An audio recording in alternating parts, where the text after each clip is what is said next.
Saint-Jacques à Baoli en tête. Ah, ah, ah, sécurisé, femme, ah, et pas laguer, non. Si vous besoin danser ou... Bonsoir à tous, bienvenue dans cette édition régionale. Voici nos principaux titres. L'ARS à l'heure du bilan, l'agence régionale de Ré. Enfin, nous allons nous plonger dans l'univers de José Plia, pas le directeur de l'archipel, mais l'auteur, qui nous propose une adaptation du Petit Poucet. C'est demain soir à Basse-Terre. José Plia qui est notre invité. Le premier bilan de l'agence régionale de santé, ouverte le 1er avril 2010, l'ARS de Guadeloupe a remplacé l'an dernier l'agence régionale d'hospitalisation. Elle met en œuvre la politique régionale de santé. Elle s'est beaucoup impliquée en faveur de JAFA, par exemple, un programme de santé qui vise à réduire l'exposition à la chlordécone. Sa directrice, Mireille Villhomme, reconnaît qu'il faudra encore beaucoup travailler pour réduire le déséquilibre financier de certains établissements. Les précisions de Bergette de Saint-Jacob-Pierre et Olivier Duflot. Et justement, on reste dans le domaine hospitalier avec l'affaire de Marie Galante. Même s'il est à nouveau apte à recevoir du public, l'établissement est loin de répondre à toutes les normes en vigueur, en cause des défauts de conception, de finition au moment de la construction, des travaux effectués sous le contrôle de la SEM-Samar. Eric Schimpfling, bonsoir. Bonsoir. Alors comment en est-on arrivé là? L'histoire débute le 26 juillet 1986. Et ce dossier connaît ensuite une suite judiciaire, mais tout en lenteur. En effet, le 14... Pour ces explications, Eric Schimpfling. En bref, 1,5 million d'euros, c'est la somme que devra payer la commune de Dé à un homme qui avait été victime d'un accident sur la plage de Crantance en 1995.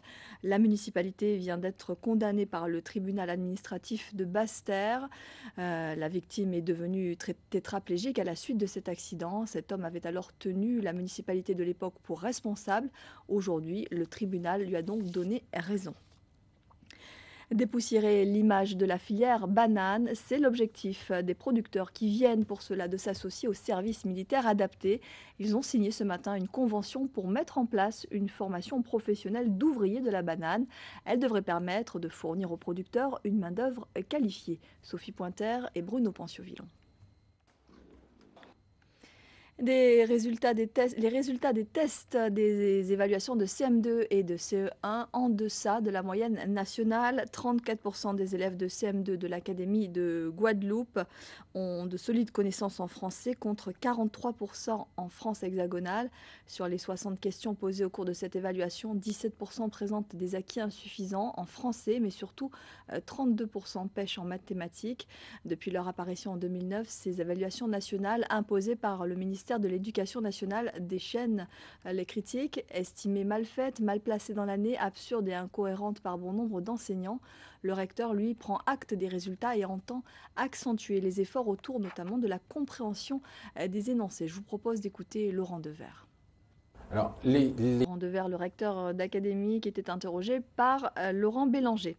Puis en bref, les cours ont repris à l'école de Fontarabie à Petitbourg. La communauté scolaire a décidé de suspendre son mouvement dans l'intérêt des élèves. Elle n'a pas encore obtenu gain de cause, mais ne compte pas pour autant abandonner son combat contre le rectorat.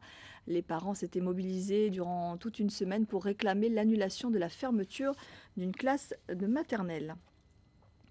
À l'approche des fêtes de Pâques, le crabe devient un mets incontournable. À cette période de l'année, on voit réapparaître sur le bord des routes les cabialais, les chercheurs de crabes. À 10 ou 20 euros le paquet, la vente de crabes est un marché juteux.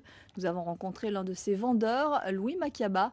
Aujourd'hui, il a emmené Sophie Vingada-Salon et Christian Danquin dans sa chasse aux crabes à Mornalo. Voyez le reportage. Et l'État met tout en œuvre cette année encore pour que Pâques à la plage se déroule dans de bonnes conditions de sécurité pour les vacanciers et dans le respect de l'environnement.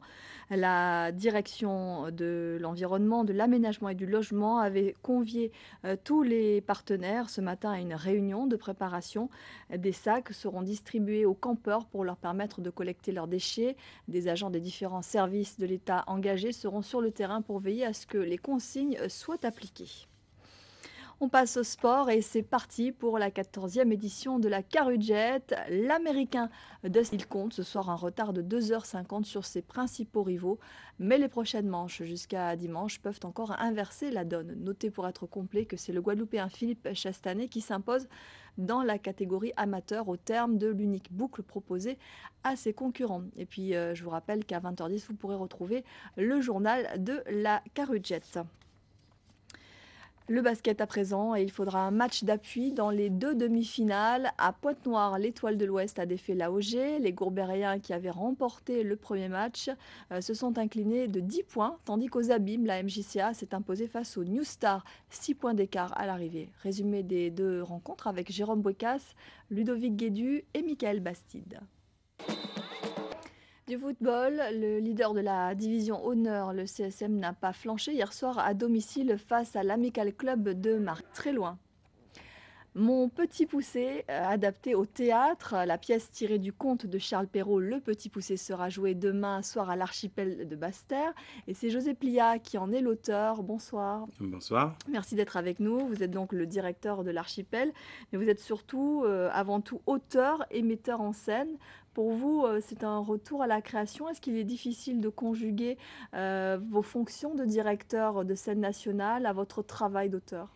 Oui. Approprier Le Petit Poussé, il est devenu Mon Petit Poussé. Pourquoi ce conte pour enfants, celui-là et pas un autre? Qu'est-ce qui vous a inspiré? Est-ce que c'était quelque chose de personnel? Oui, bien sûr. Justement, j'allais y venir. Vous avez pris le parti dans cette adaptation de donner la parole aux parents, à ceux qui abandonnent et non pas aux petits poussés. Pas aux petits poussés. Chaque conte se cache bien évidemment une morale, il y a des messages cachés. Est-ce que vous, au terme de votre petit poussé, il y a également des messages qu'on peut... Alors c'est une pièce qui sera jouée demain soir à l'Archipel, une pièce qui est tout public. Cet après-midi, elle a été présentée aux scolaires. Comment ils ont perçu cette adaptation? José Plia d'être venu sur ce plateau. Merci. Nous parler de votre pièce, de votre petit poussé, qui donc sera présentée demain soir sur la scène nationale de l'Archipel à Basse-Terre. Merci. Merci.